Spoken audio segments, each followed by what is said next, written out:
Olá, caríssimos, caríssimas. Hoje nós vamos refletir um pouquinho sobre o Êxodo. Eu falo refletir porque falar do Êxodo é mais uma reflexão do que um pequeno momento de história. O Êxodo, essa palavrinha tão mágica, tão conhecida nossa, que é saída, ela começa a acontecer em 1250 a.C., com a saída dos hebreus do Egito em direção à Terra Prometida, liderado por Moisés. E é fundamental conhecer o Êxodo para poder entender a Sagrada Escritura. É fundamental conhecer o Êxodo, não há a menor dúvida disso. Todos os nossos bate-papos aqui, sempre nós estamos falando do Êxodo. Sempre voltando no Êxodo, nem que seja uma pincelada. Isso aqui aconteceu no Êxodo, foi a partir do Êxodo, quer dizer, sempre tem o Êxodo na história. Por quê? Porque foi lá que houve a revelação de Deus. Foi no encontro com Moisés, ou Moisés que encontrou-se com Deus, tanto faz. Foi naquela região, foi naquele momento que Deus se manifestou quem Ele é. E né? Deus se manifesta que Ele é Yahvé. Eu sou aquele que é. Deus revela-se para Moisés que ele é um ser, que Moisés não viu o rosto dele, não sabe quem ele é, mas é. Moisés sentiu, é como nós que sabemos que o vento existe, sentimos o vento, mas não vemos o vento. Escutamos o barulho do vento, mas não vemos. Mas temos certeza que ele existe, porque nós sentimos. É isso que é Deus na nossa vida, por isso ele é Espírito, por isso ele é sopro, por isso ele é vento. A palavra Espírito quer dizer isso, Espírito quer dizer sopro, quer dizer vento. É algo que nós sentimos, ouvimos, percebemos, às vezes até sentimos cheiro, mas não vemos, mas temos a certeza que existe, porque nós sentimos. Moisés sentiu Deus. Moisés não viu Deus, ele sentiu Deus de uma tal maneira que ele chega à conclusão com muita nitidez: Deus é. É a revelação de Deus em Moisés. Eu sou aquele que sou. Diz ao faraó que é aquele que é, ou seja, Moisés vai para o Egito convicto de que Deus não tem passado, Deus não tem futuro. Deus é. Quem tem passado e tem futuro somos nós.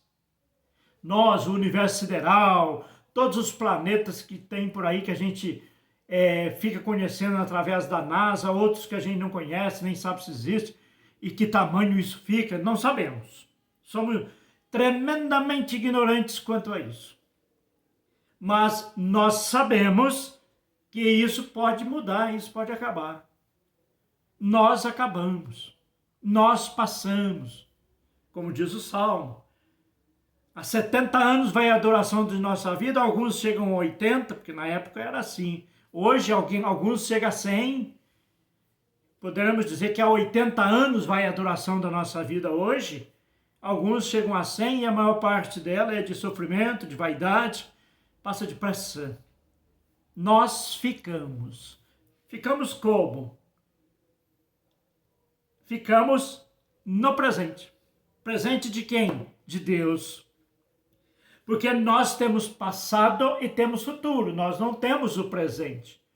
O presente fala, no presente aconteceu isso aqui.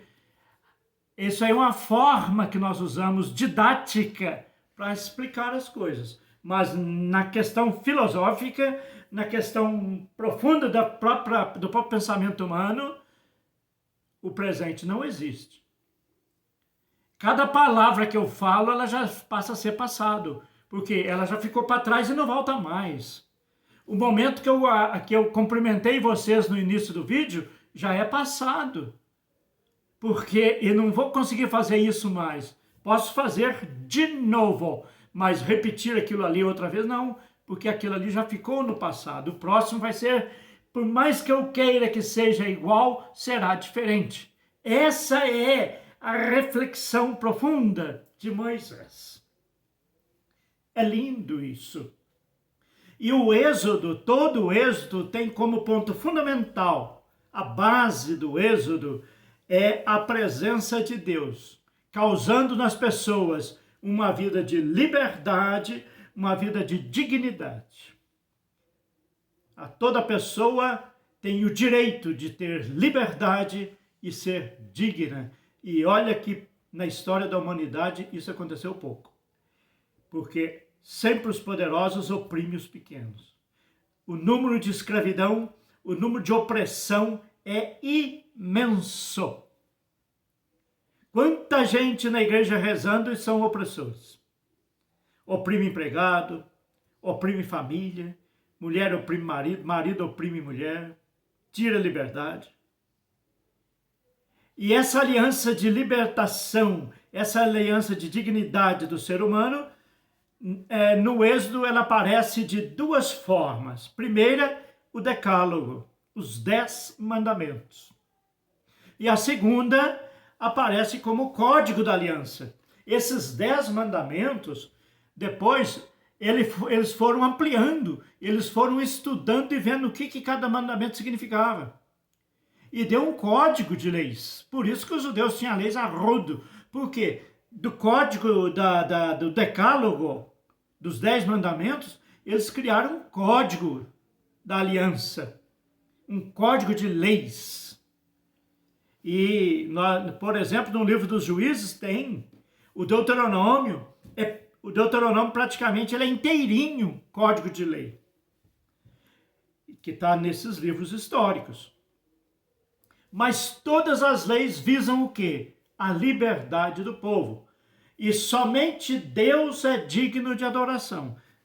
Aí o povo de Deus, no Decálogo e depois no Código da Aliança principalmente, vai dizer que o único Deus digno de adoração é Javé.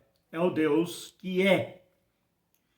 Fora dele, tudo não deve ser adorado.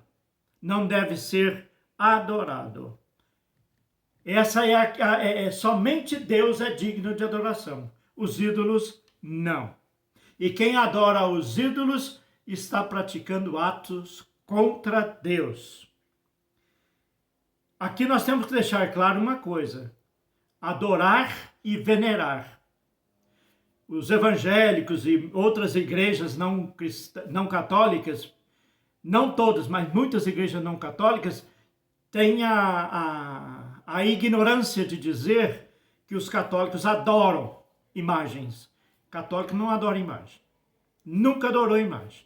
A imagem é um sinal de alguém que viveu como nós vivemos e soube adorar a Deus, viver a liberdade e a dignidade humana e respeitou o direito e a dignidade dos outros. É alguém que passou por essa terra e conseguiu ver no outro um filho de Deus. Então eles passaram a ser irmãos. Isso é a imagem. A imagem não quer dizer que aquela imagem é um Deus. Jamais. Nem Maria, mãe de Jesus. Nem Maria. Maria, ela é, entre todas as criaturas, a maior. Porque ela gerou no seu ventre o Filho de Deus. Nenhuma igreja tem capacidade de provar o contrário. Uma mulher que gerou o Filho de Deus, se essa mulher não se tornou importante, então o Filho do Deus que gerou nela também não é. Tem que ter muito cuidado com essas coisas. A ignorância faz o burro andar de fasto. Então, a veneração às imagens, venerar, ter carinho, ter exemplo. Eu olho para a imagem de Santo Antônio, ele não é meu Deus. Nunca foi, nunca vai ser. Mas eu olho para a imagem de Santo Antônio, faz-me lembrar aquele homem que pregou a palavra de Deus a vida inteirinha e lutou lá na Europa, principalmente na Itália, para que as pessoas tivessem vida e vida em plenitude. É isso. É isso. Então, e os capítulos, só terminando, 25 a 31 do Êxodo e o capítulo 35 a 40, é um acréscimo. Esses 4 capítulos foram escritos praticamente, ou melhor, vários capítulos, né? Do 25 ao 31. Esses já são 6 capítulos. E do capítulo 35 ao 40, 11 capítulos do Êxodo é um acréscimo. É um acréscimo escrito no exílio da Babilônia. Muito depois, mais de quase 1000 anos depois. Clique no canal, dê um joinha, inscreva-se. Sejamos humanos e vivamos em paz.